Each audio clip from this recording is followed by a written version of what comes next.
Hey everyone, Regal Reviews here. It's Wednesday, which means time for my Once Upon a Time recap. So yeah, this was definitely a Tiana-centric episode. And I gotta say, I really enjoyed this episode.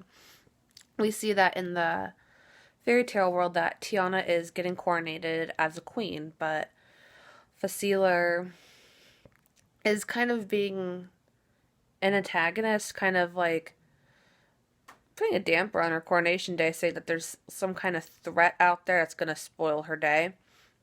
So Tiana, being the queen that she is, she wants to help her people. So she goes out, and Ella accompanies her and finds out that, well, she finds Prince Naveen, and I gotta say that Naveen is charming. Um, they need help. He needs help finding this crocodile, which I'm hoping it's not Lewis from Princess and the Frog. We find out that he needs help because I guess the crocodile killed his brother. So Tiana goes to help him, but Naveen actually almost drowns because of the alligator. So she is able to save him by the spear. The spear was, I guess, the power it can, whatever the power was, it was able to kill the crocodile, but it also injured Naveen, and she wants to save Naveen, and Dr. Faciler is again pushing buttons. It seems like he really knows how to push people's buttons, because apparently he was using Naveen, like all he wanted was this necklace that was in this crocodile, and Tiana wants Naveen saved, but we all know that all magic comes with a price, and she's quick to remind Faciler that she doesn't owe him anything because she found this necklace for him, so you should save him. But and he did save him, but at a price that Tiana isn't able to find him. That he's at this place out, she'll never find him.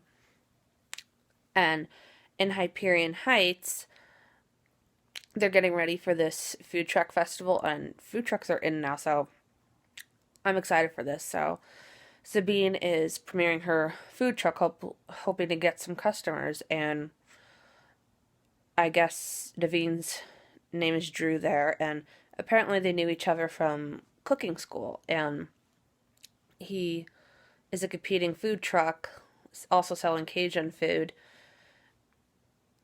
that Tiana's selling, and I keep getting their names mixed up. Sabine finds out that she can't be in the food truck festival because of some type of permit, so Drew offers to give him her so then they actually work at the food truck together. And the thing that Sabine was frustrated over is the fact that Drew's always had things handed to him, whereas Sabine's always had to work hard for her to get what she wants. And that's pretty true to the Princess and the Frog movie. We see that, Tiana's had to scrape and save to save up for Tiana's place, whereas Naveen's a prince and he's had everything handed to him his whole life, except for in the movie he got cut off. But yeah, so it looks like they're able to put aside their differences.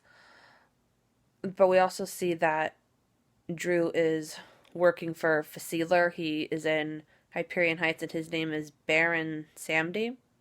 I kept saying his name was Sandy.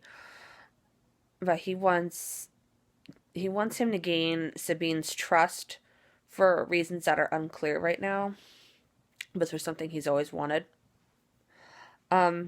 We see that beginning of the episode, Lucy's putting flowers on Victoria's grave, and it's pretty sad that only two people were at her funeral. I mean, there could have been more. I mean, we didn't see Ivy there or anything. I mean, the funeral could have happened, we just didn't see it. I don't know, but it doesn't seem like they're much affected by Victoria's death. In fact, Lucy wants to have a game night to hopefully, bring Jacinda and Henry together, and they invite Henry, and they have a game night, and Lucy's apparently really good at games, and she's also very good at matchmaking because she tries to get them two together, and it almost works. Jacinda and Henry almost have their first kiss, but Lucy ends up finding this page that explains Gisella's curse, that if Henry Mills has true love's kiss, then he'll die. So Lucy's quick to swoop in and break that up and go back to playing games. So, Weaver and Rogers, it's really interesting to see Rumple and Hook team up because of their history. They're trying to figure out, with Victoria dead and now Lucy's doctor's dead, they're trying to figure out what exactly is going on in Hyperion Heights with this cult. And they visit this baker who doesn't really give them any answers. She's a blind baker, so maybe she's the blind witch, different version of the blind witch. But it's interesting because when they go back later, they break in, they see that there's gas in there, and the baker's passed out, so she was about to succumb to gas fumes, but they were able to save her in time. And Weaver tells Ronnie and Kelly that he's awake, and he makes a discovery that the doctor and the baker in the coven, that the thing that makes this case is similar is the fact that they're not being killed because they know too much, but being killed because they are in the coven. So somebody out there is killing witches. We don't know who yet. I'm sure that will be revealed at some point. But Kelly and Ronnie seem to be working well together at the bar. We see that Samdi is looking for Ronnie, so they tried to pull an old switcheroo on them, saying that Kelly's Ronnie and Ronnie's Kelly, because they want to find out if Sealer's awake or not. And it didn't seem like he was buying the fact that this whole switcheroo thing.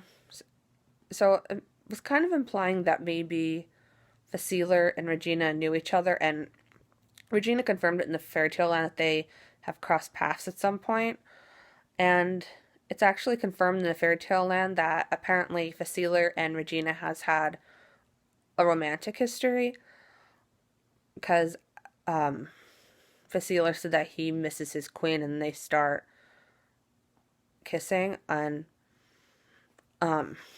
in Hyperion Heights, Ronnie goes to his apartment, and of course he didn't believe that whole switcheroo bit, so he invites Ronnie in. She's a bit hesitant to go into his apartment, but she eventually does. And what Fasealer has in store is unclear. For all we know, he could be the one that's killing witches. We don't know yet. But it seems pretty clear that this is going to be Regina's new love interest that the creators were teasing. And I'm an Outlaw Queen shipper, so I'm really sad that Robin Hood isn't here. I'm always hoping that he'll come back somehow. But you know what?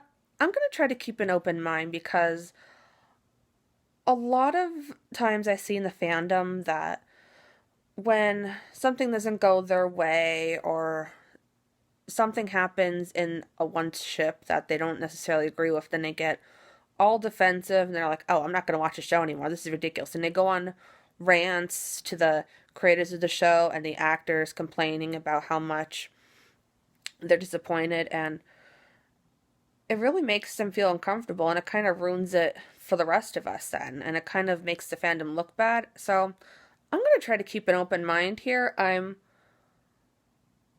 Do I think that there'll be like a romantic love interest, that they'll get married? I'm not sure.